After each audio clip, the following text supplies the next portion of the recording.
आकाशवाणी नागपूर. रेवती जोशी आपल्याला ठळक बातम्या देत आहे.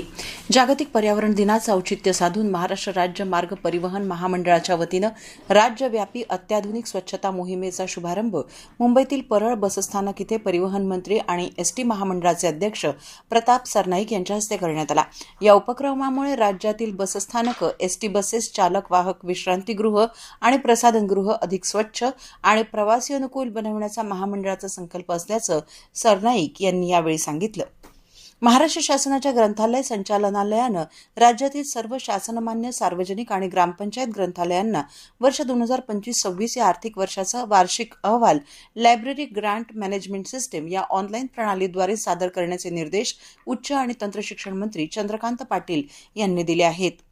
प्रस्तावित गडचिरोली विमानतळासाठीच्या भूसंपादन प्रक्रियेविरोधात जिल्हा मुख्यालयात गेल्या 2 दिवसांपासून सुरू असलेल्या शेतकरी आंदोलनाची दखल घेत राज्याचे राज्यमंत्री तथा जिल्ह्याचे सहपालकमंत्री अॅडव्होकेट आशिष जयस्वाल यांनी आंदोलनस्थळी भेट देऊन आंदोलक शेतकऱ्यांशी सविस्तर चर्चा केली.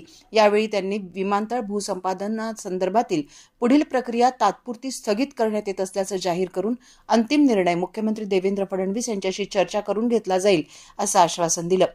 शिवराज्याभिषेक दिनानिमित्त श्री शिवराज्याभिषेक सोहळा समिती नागपूरच्या वतीनं महालातील श्री छत्रपती शिवाजी महाराजांच्या पूर्णाकृती पुतळ्याला दुग्धाभिषेक करून मान्यवरांच्या हस्ते माल्यार्पण करण्यात आलं.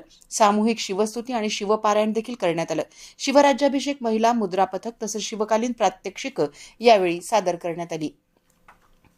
राज्याचे मुख्य सचिव तथा गडचिरोली जिल्ह्याचे पालक सचिव राजेश अग्रवाल हे आजपासून गडचिरोली जिल्ह्याच्या दौऱ्यावर येत असून या दौऱ्यात ते गडचिरोलीतील विविध विकास कामांचा आढावा घेतील. नागपूरच्या सिव्हिल लाईन्स मुंबई उच्च न्यायालयाच्या नागपूर खंडपीठ न्यायालयीन परिसरात डॉ. बाबासाहेब आंबेडकर यांच्या भित्तीचित्राचं तसंच नूतनीकरण झालेल्या मध्यवर्ती सभागृहाचं उद्घाटन आज सायंकाळी 5:30 वाजता भारताचे माजी सरन्यायाधीश भूषण गवई यांच्या हस्ते होणार असून याप्रसंगी सर्वोच्च न्यायालयाचे न्यायमूर्ती A.S. चांदूरकर, श्री चंद्रशेखर आणि मुंबई उच्च न्यायालयाचे मुख्य न्यायाधीश न्यायमूर्ती रवींद्र घुगे उपस्थित राहतील.